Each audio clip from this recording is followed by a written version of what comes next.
They prophesized the assassination of the Pope, but really he was attacked but lived. Probably the closest to accurate one was Martin Luther King's assassination. Oh yeah, that was creepy. Which it said he was going to get shot, said where on the body who was going to be shot. I think they even said he would be on a balcony. And got the day of the month correct, but the month wrong. And John Keel was like trying to contact people to, warn them. Yeah. Can you imagine trying to do that too? Like, no, like, hey, I know this could put me on a watch list. Right, exactly. In the movie, the messages are cryptic, but they're completely accurate. Yeah. Like Denver 999 died. Yeah. That didn't work out quite exactly like that. One of the things I liked a lot in the book is Keel's like almost detest for these creatures that were giving warnings.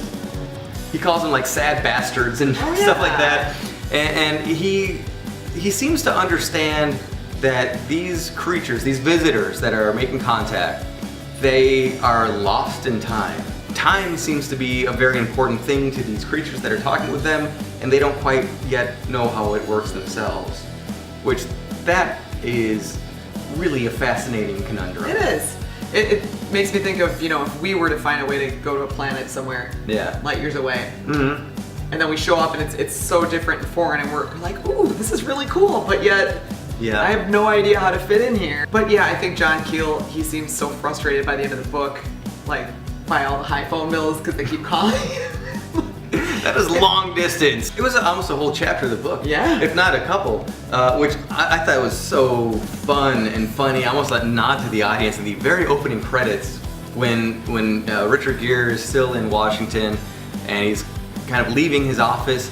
We get this, the filmmaker of this loved flashy transitions. Yes. He went nuts with them. And I respect that because I liked them too. They were neat. I enjoyed them. But one time the camera just kind of like went through past the offices and kind of into the guts of the building, and you see the phone bank, all the wires going into all the individual places, which I don't think you would have consciously noticed as a film. Well, I never noticed it until after hearing the book. I'm like, oh my gosh, I know about him going into these and finding out that his wires have been cut and things like that. Well, and in the book, the phone is such an important tool for communication. It's almost like this web of phone calls between him and other contactees. Yeah, and even the phone company themselves saying that based on the voltage that's coming out versus what's coming back, you're being tapped. Yep. We can't tell you, we have no idea who or why or anything like that, but we can tell you that your phone, your phone's tapped. Yeah. Like, that's awesome. A couple final notes before we sign off.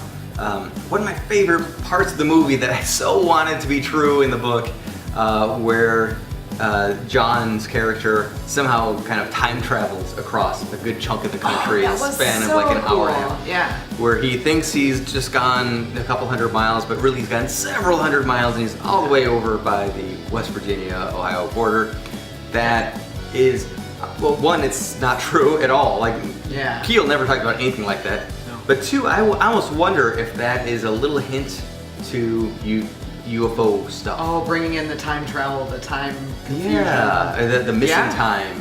One part of the story that is true is that Mary Hyre in this movie, Connie, she did have the dreams of Christmas presents floating in the water and lights coming up from below her. Yeah. Which, obviously, after the bridge collapses, we see that it's Christmas time, people are driving home with Christmas presents, and cars have sunk into the bottom of the river. That's one of the very disturbing images that sticks in your mind from the movie because, the sadness, and then you see these sparkling, shiny gifts floating there. It's so just surreal, really. It's like a Dali painting. And then the headlights coming up from deep underneath the water. When you have such an impactful supernatural tale that's wrapped around a real-life historical moment, that's so unusual. Seeing the movie brings home the fact of what a horror scene it must have actually been in real life. I can't even imagine, you know? Yeah. And even just standing there trying to imagine it, like, was almost impossible. And when you're watching the movie and you see everybody in the traffic jam on the bridge, you know, how many times have we been in a traffic jam on a bridge? Yeah. It happens all the time, and then now it's like, wow, those people just had no idea what was about to happen. It was so sad. And that really was how it went down on the day, that there was malfunctioning traffic signals, which they mention in the movie when Richard Gere comes out and he's like, hey, what's going on? You're like, oh, signals are all messed up. That's true. It kept all of the weight of all of these cars on the bridge, and this bridge was also put up in the 20s, where cars weighed a lot less than they did in the late 60s. And plus there was an engineering deficiency that led to a failure. Yeah. All of these things stacked against each other. I really do think that I would have been extremely confused seeing that movie without having the book behind it. So often people talk about that, they complain that they read the book and there's so much of it was removed for the movie. And this is one of those cases where I think you have to, because you only have those 90 or so minutes. Definitely. And I always point out the movie Choke, which is a Chuck Palahniuk, the guy who wrote Fight Club. There's so many bizarre aspects of that book, and they put it all in the movie, and the movie's not very good. It's still interesting, but you have to gloss over so much of it that they were trying to be so honest to the book that you couldn't give all of these different aspects enough time.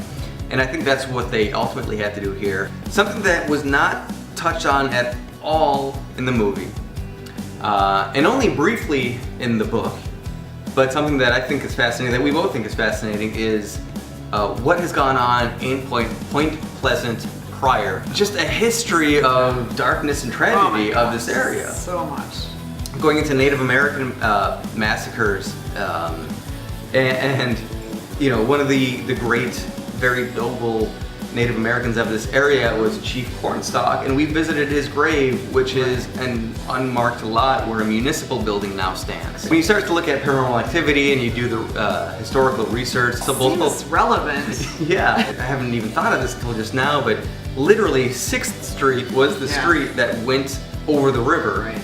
And on the corner right before the river is where Chief Cornstalk is buried. That's true, right. Unceremoniously. He died while being held hostage. Yeah.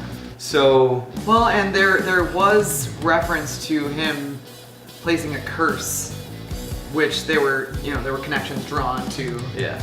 You know, is that related to the Mothman and or the bridge or whatever? Sure. But no, that aspect for sure, because when we checked into the hotel, the receptionist, he said, "Oh yeah, this is the site of the first Revolutionary War." Oh yeah, like, gosh, I didn't even think of that. No, Yeah, the first battle of the Revolutionary War right. took place in Point Pleasant as well. Gosh. And right behind where the current Mothman statue is. Like, this is not even, I mean, this is not a small thing. This is, No. I loved exploring that little town, and it's beautiful, people are nice there, and it's just an interesting slice of America, really.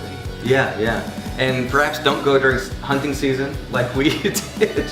I tried to go and get some good drone footage over the TNT area. It's a wildlife preserve now. There was somebody inhabiting the area that didn't care about preserving wildlife, because about as I was setting up the drone, I just heard we heard all sorts of gunfire. There was killing. Yeah, there was hunting and killing. And therefore, I thought the drone looked way too much like an easy clay pigeon, and I didn't get to fly. Bummer. It was a hell of a bummer, but I do want to go back down there. I hope this enlightened and maybe made the movie even better for you, because you now know some of the truth behind it. And there's a lot of truth in that movie too.